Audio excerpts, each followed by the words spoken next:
Hello, आप सभी को स्वागत है एक और वीडियो में। हम लोग बात करने वाले हैं फैट्स के बारे में। फैट्स अच्छे हैं या बुरे हैं, किस टाइप के होते हैं, सोर्सेज क्या है और एक्चुअली में क्या काम करते हैं, आज हम लोग समझने वाले हैं। फैट को हम लोग हमेशा से ओल्ड थीसिस है कि हम लोग इनको बुराई समझते हैं। हम लोग अपने डाइट में रिसेंटली मेरे एक क्लाइंट से बात हुई, क्या कर रही थी कि अपने सिर्फ फैट लॉस जर्नी पे थी ना, इस वजह से वो अपने बॉडी में पूरे फैट्स को कट कर रही थी, जो कि बहुत ख़राब है। फैट्स हम लोग इसलिए समझना ज़रूरी है। उनको मैं बताया भी कि फैट्स क्या होता है, हमारे हार्मोन्स लेवल पर काम करता है, हार्मोन्स को बनाने में काम करता है। आपके जो मेन हार्मोन होते हैं, ग्रोथ हार्मोन होता है, जीएच हो गया आपका, टेस्टोस्टेरोन, एस्ट्रोजन, ये सारी चीज़ें और भी बहुत सारे हार्मोन्स भी बनते हैं कोलेस्ट्रॉल से। कोलेस्ट्रॉल कहाँ आता है? अच्छे फैट के सोर्सेज से आता है। तो मेक श्योर आपका फैट इंटेक अच्छा हो, मॉडरेट में हो, जब तक कि ये आपकी डेली कैलोरीज़ के अंदर है, जो आपकी टारगेटेड कैलोरीज है, ये आपको दिक्कत नहीं करने वाली। इसको ऐसे समझ सकते हैं, एक बाल्टी आपके पास, आप उसमें पानी भर रहे हैं, एक लिमिट तक जितनी बाल्टी की कैपेसिटी है, वो कैपेसिटी आपका टोटल डेली एनर्जी एक्सपेंडिचर है, तो वो ठीक है। अगर आप बाल्टी को भरते हैं, एक्सेस भरते जाते हैं, तो वो ओवरफ्लो होगा, गिरेगा। बट बॉडी के पास गिराने का सिस्टम नहीं है, बॉडी इसको स्टोर करती है। कोई लिमिट नहीं है कि बॉडी आपको तो फिर फैट स्टोर नहीं करेगी। फैट आपके अंदर स्टोर होता रहेगा, एडिपोज टिश्यू में होगा, उसका कुछ हिस्सा विसरल फैट पर जाएगा, तो यहाँ से हेल्थ ख़राब होना शुरू होता है। बट फैट का काम बहुत अच्छा है। फैट आपको लॉन्ग टाइम और सस्टेनेबल एनर्जी देता है।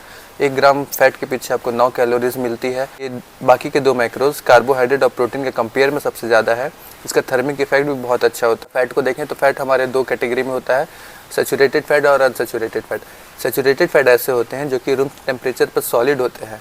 अनसैचुरेटेड फैट ऐसे होते हैं जो कि रूम टेम्परेचर पर लिक्विड होते हैं। सैचुरेटेड के लिए जैसे एग्स योग हो गए, आपके चीज़ हो गए, आपके बटर हो गए, this are the some examples. अगर ये मॉडरेशन पे कंसिडर किया जाए तो बहुत अच्छा है, लेकिन भले वो एग योग हो या बटर ही हो, ठीक है, अगर घी भी हो, अगर ये एक्सेस हो रहा है तो ये कहीं से भी अच्छा नहीं है। हमारी गाइडलाइन भी है मेडिकल बोर्ड की, इंडिया की, कि ये मॉडरेशन पे ही कंज्यूम किया जाए तो ये अच्छा है। ओवर इसका यूज़ अपने हार्ट हेल्थ के लिए अच्छा नहीं है, क्योंकि ये एलडीएल लेवल को बढ़ाता है।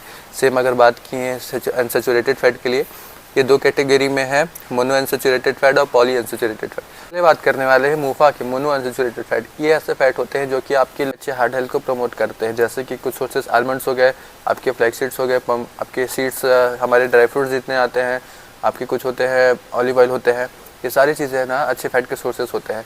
सेकंड बात करें हम लोग पॉली अनसैचुरेटेड फैट के लिए, पूफा, इसमें मेजरली जो सोर्सेस होते हैं वो ओमेगा 3 और ओमेगा 6 के होते हैं, जैसे फिश हो गए, वॉलनट्स हो गए, आपके 3 हो गए, आपके चिया सीड्स हो गए, ये सारे फैट्स अच्छे या बुरे नहीं होते हैं, डिपेंड करता है कि आपका यूसेज कैसा है। अगर आप अच्छा करें तो आपके हार्मोन्स लेवल पर बहुत अच्छा जाएगा। एक और एग्जांपल आप समझ सकते हैं कि ब्रेन के लिए जो हमारा 80% अप टू फैट पे बढ़ा हुआ है, उसके लिए ड्राई फ्रूट्स को, आलमंड्स को अच्छा बोला जाता है। तो अगर वो ब्रेन के हार पे ऐसा कर रहा है तो आप बाकी हार्मोन्स को समझिए कि कितना अच्छे से रेगुलेट होता होगा।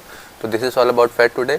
अगर आपको ये जानना है कि आपकी डाइट में कितना फैट होना चाहिए, तो ये आपके टोटल एक्सपेंडिचर पर डिपेंड करता है। आप अपने कोच से बिल्कुल इसको कंसल्ट करिए, नहीं है तो आप बिल्कुल मैसेज करिए, हम लोग बात कर सकते हैं।